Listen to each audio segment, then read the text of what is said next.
All right, everybody, welcome. Let's get right into this. 5 best online jobs for people over 50. Now, when I was in my late 40s, I couldn't get a call back for jobs I was over qualified for. And what I eventually figured out is that the online world works a little differently. Experience counts, judgment counts, and the years behind you become an asset instead of a liability. Today, I'm sharing 5 online jobs that reflect exactly that.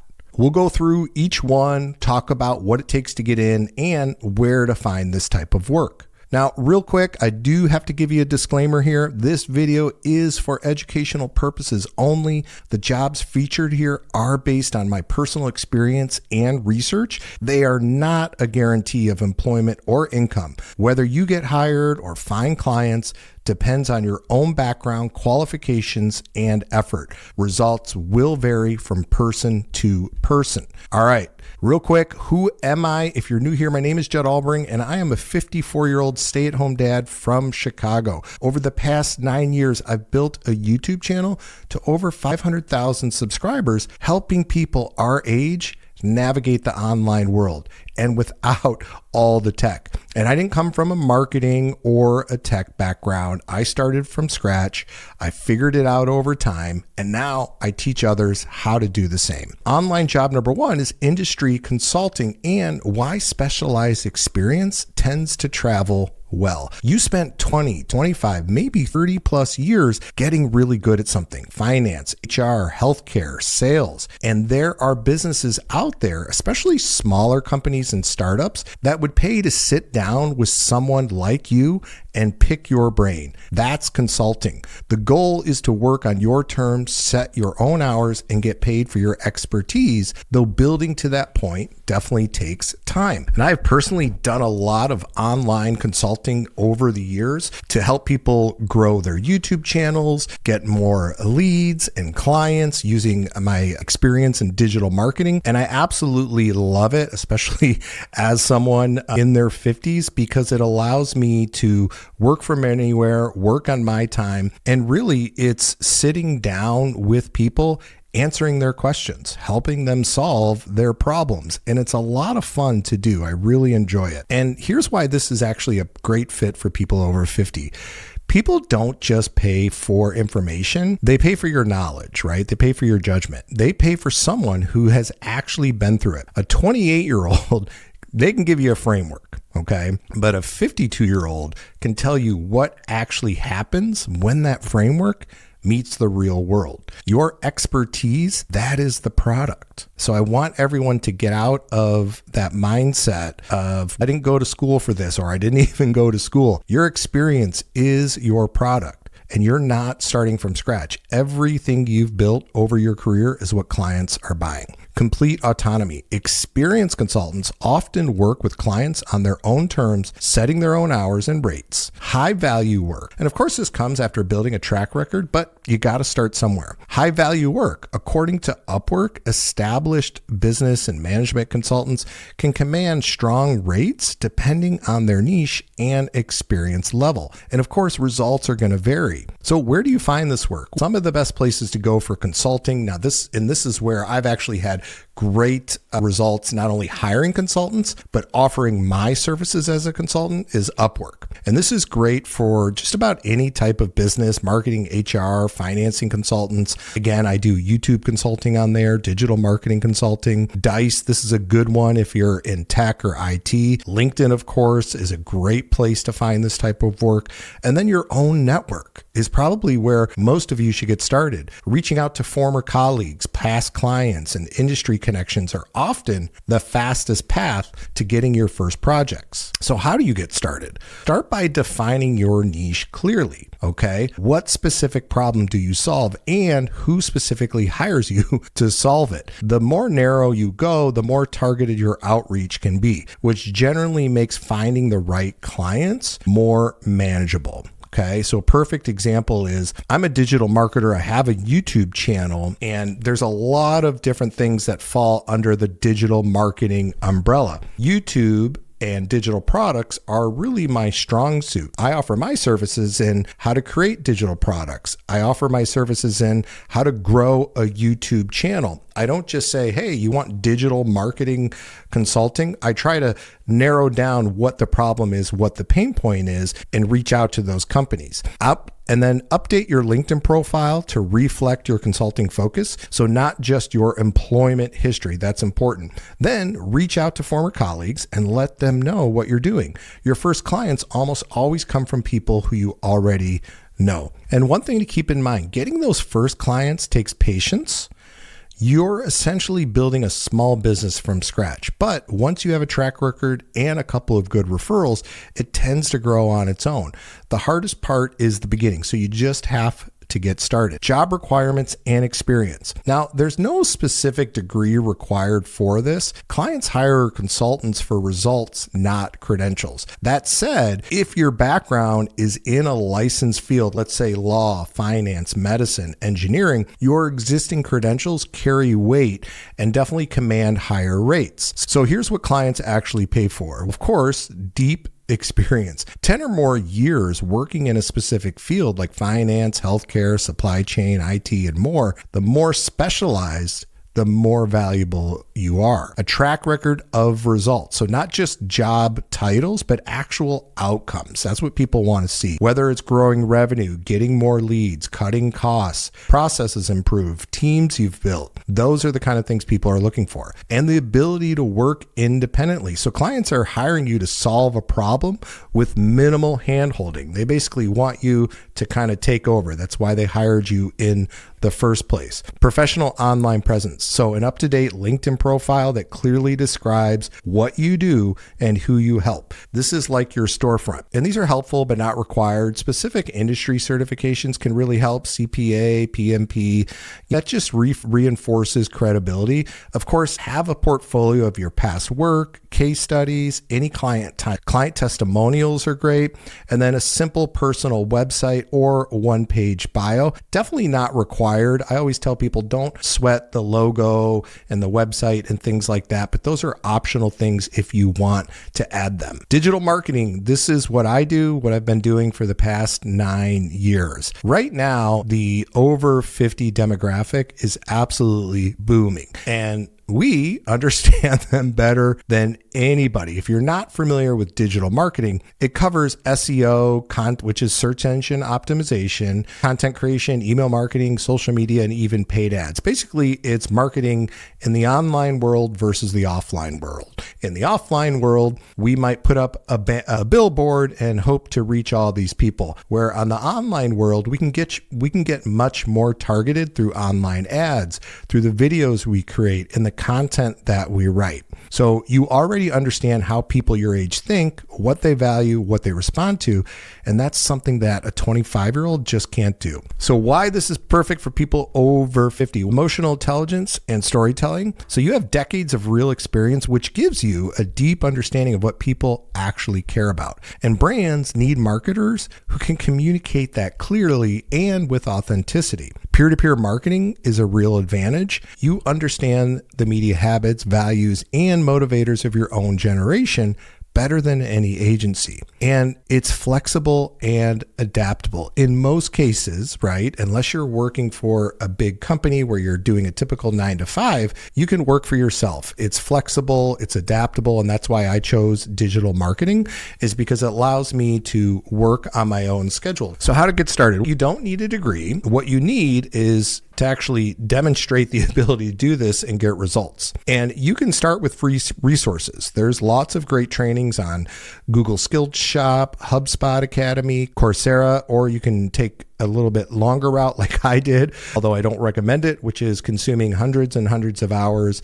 of videos on YouTube. Now, depending on the route you go, if you want to work for a company, they might want some sort of certification in order to do that. But if you're starting your own business where maybe you want to manage social media accounts for small business owners, or maybe you have your own digital products, courses, and things you want to sell, then you can learn at your own pace and build your business that way. And one thing to keep in mind with digital marketing is depending on the route you take, building a client base takes time. And the first few clients are going to require a lot of patience. The digital landscape also changes constantly, which means continuous learning is part of the deal. All right. It's definitely not a one-time thing. Again, if you are looking to work in the corporate world in digital marketing, the types of things you're going to need to learn are content creation and copywriting, basic analytics. Of course, you need to learn email marketing, social media management, SEO basics. Some certifications that you can get free and low cost are the Google Analytics certification, HubSpot content marketing certification. Meta has a blueprint training. Of course, there's a Google Ads certification. But in the beginning, I would stick with one, whether it's email, content, social media, or SEO, and then learn it really well, get certified. And real quick, like I mentioned before, I've been doing digital marketing for the past 9 years. I started when I was 45, not 54. I need to change this typo. And I had zero tech experience when I started. And it wasn't 9 years of trying things and failing quietly. It was 9 years of actually building a business around it. No coding, no marketing degree. I just started learning, kept going, figured it out over time.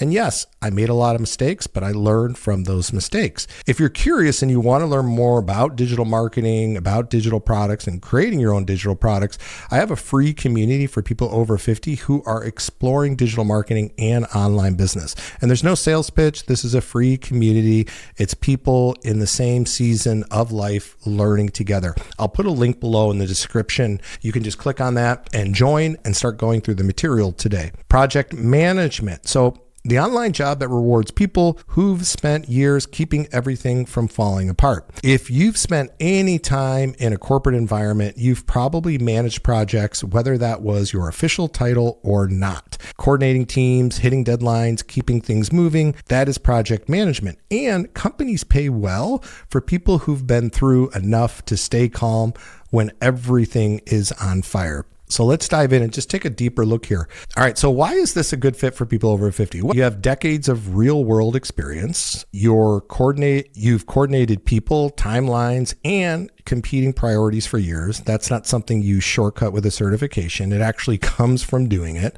High demand across industries. So tech, healthcare, finance, construction, marketing, every sector needs a project manager. You're not limited to just one niche. Online friendly work. Planning, communication, documentation, and coordination all happen digitally. So how do you get started? If you already have hands-on experience managing teams or operations, update your LinkedIn profile and start applying for contract roles. Your experience is your starting point. Now, if you want to signal to employers that you're serious and boost your earning potential, look into PMP certification or Project Management Professional through the Project Management Institute. Now, it's not a quick certification, but it is widely respected and can open doors to more high-level work. And one thing to keep in mind, if you don't have a formal project management background, there is a little bit of a learning curve. But if you've spent years running departments, managing staff, or overseeing operations, you may already have most of what you need.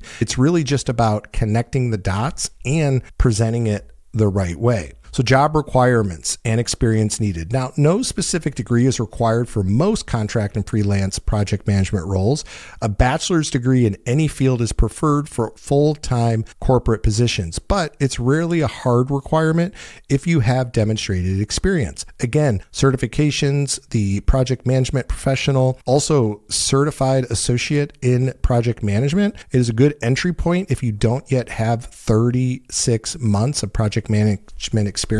You can also check out the Google Project Management Certificate, and that's available on Coursera. But keep in mind, it does take 6 months, but it is a good starting point. The experience most employers are looking for, managing teams or cross-functional groups. So any experience coordinating people toward a shared deadline is good. Even outside a formal PM title counts here as well. Familiarity with PM tools, of course, PM project management, Asana, Monday.com, Trello, Microsoft project. You don't need to know all of them, but you should know at least one or two of these fairly well. Budget or resource management. If you've ever managed a department budget or allocated staff across projects, that's directly transferable. Communication and stakeholder management. Keeping leadership informed, managing expectations, and escalating problems appropriately. This is where experienced professionals shine. So the bottom line, if you've spent years in operations, administration, marketing, finance, or any corporate environment where you coordinated people and deliverables, you likely already have more of this than you think. The certification is just going to help you to formalize it. Real estate, this is a big one for people our age. I see a lot of people becoming real estate agents as in the second half of life, which is awesome. Real estate, being a real estate agent, obviously you can work from anywhere. You still meet clients and walk through properties, but here's what's changed. A huge portion of the actual work, the marketing, the client communication, research, and paperwork, most of it now happens online. And I was just talking to my neighbor the other day who's in real estate, how they don't have to go and show every single house. They can show the initial walkthrough on their Instagram, on their YouTube, or on their TikTok to gauge a client's seriousness before actually showing the property, which saves a ton of time. And this is a field that runs on exactly what people over 50 have in abundance: local knowledge, networking, negotiation, and trust. You're not just selling houses, you're guiding people through one of the biggest decisions of their lives. So why this fits people over 50? Your network is your biggest asset. You should have a massive network right now. And real estate runs on relationships. So the contacts you've built over decades are direct competitive advantage over newer agents who are starting from zero. Also, something I just thought of is your whole marketing strategy could be targeting people over 50 who are downsizing, second half of life. So there's a lot of opportunity to market to people our age. There's great income potential, although of course results will vary. Local expertise matters, like we talked about. Nobody knows a neighborhood better than someone who's lived there for 20 years. That's a real edge right there. So how do you get started? Search your state's real estate commission website for approved online pre-licensing courses. Most take between 40 to 150 hours of coursework, depending on the state. After licensing, choose a brokerage that fits your goals. Larger offices offer more training and support. Smaller ones often give you a bit more autonomy and a higher commission split, although that's obviously not guaranteed. Either can work depending on your needs. One thing to keep in mind, this is commission based, so it can be very inconsistent, especially in the early months, and the housing market has its cycles, as we all know. But for someone who spent decades building a network and a reputation, that foundation counts for a lot in this business. Obviously, job requirements and experience, I won't go through all of these, but you do need to have the proper licenses. You obviously need to pass the proper exams, and some of the biggest skills you need to do this is communication and relationship building. This is the core of the job. Buyers and sellers need to trust you completely. And now with the online world, having a social media presence allows you to build that trust without actually having to go out and meet everybody in person. Negotiation skills, having a local market knowledge, right? Understanding the neighborhoods, the pricing trends, the community factors. And then really to do this, basic tech comfort, as I like to say, understanding emails, understanding how to send emails, of course, understanding the basics of the MLS platform, CRM tools, which are customer relationship management tools, are important. Digital document signing. These are all things that you can certainly learn how to do. But as we all know, you don't need a degree to get in to real estate. And real estate agents are already in our free community, and they're using digital marketing to get more leads and grow their business. It's not just agents either. It's consultants, coaches, service providers, professionals across all kinds of fields are learning how to use digital marketing to bring more clients to the work that they're already doing. That's the whole point of the community. So whatever field you go into, being able to market yourself online is what actually moves the needle. So if you haven't joined the free Wisdom Creators community yet, I will put a link below in the description for you to join. Career executive coach. So help the next generation navigate using what you already know. You've had a career, you've made decisions, made mistakes, figured things out. You know what it actually takes to succeed in the professional world, not in theory. but from experience. Career coaches work with people switching jobs or seeking promotions. Executive coaches work with leaders on communication and decision making. The most valuable qualification for this work isn't a certification, it is wisdom. It's having been through enough to know what actually matters. So wisdom is the product. You're not selling a methodology. You're selling the perspective that comes from decades of real professional experience. It's extremely rewarding work. Helping someone land a better job, navigate a difficult situation at work, or become a stronger leader is extremely meaningful and rewarding. And there's strong demand. According to the International Coaching Federation, the global coaching industry is substantial and growing, with demand for experienced coaches is continuing to increase. So if you like working with people, you like coaching, this is definitely something to look into. Job requirements. No specific degree is legally required to work as a coach. So unlike therapists or counselors, coaching is an unregulated field, meaning you can start without any formal credentials. That said, the right certification definitely adds credibility and opens doors to higher paying corporate clients. So certifications worth knowing about are, of course, the ICF ACC, which is the Associate Certification Coach, the Professional Certified Coach. You also have the IPEC, which is Institute for Professional Excellence in Coaching. So if you are interested in going this route, definitely look up these top three here. And what clients actually look for: someone with a relevant professional background. So career coaches with senior corporate experience are far more credible to professional clients than those without. Active listening, asking good questions, a clear niche. So you definitely want to work within a specific industry, maybe even a specific level for that job. You don't want to just say, I help people find jobs. It's going to help you find clients a lot better. Testimonials and referrals, of course, this is huge in the beginning. This is going to take some time, but you certainly can do it. You just have to get started. So final thoughts. All of these jobs reward experience, judgment, and real-world knowledge. None of them require starting over from scratch. Now, yes, you definitely need to start somewhere. You can't just walk into these jobs. The point I'm trying to make is you have the experience. So depending on whether it's project management, consulting, digital marketing, real estate, career executive coach, decide the path you want to take, the appropriate steps, and start applying, start reaching out to people, start networking, because you never know. And if you want some more help with online jobs for people over 50, definitely check out my video up here. Thank you so much for watching, everybody. I look forward to seeing you in the next video.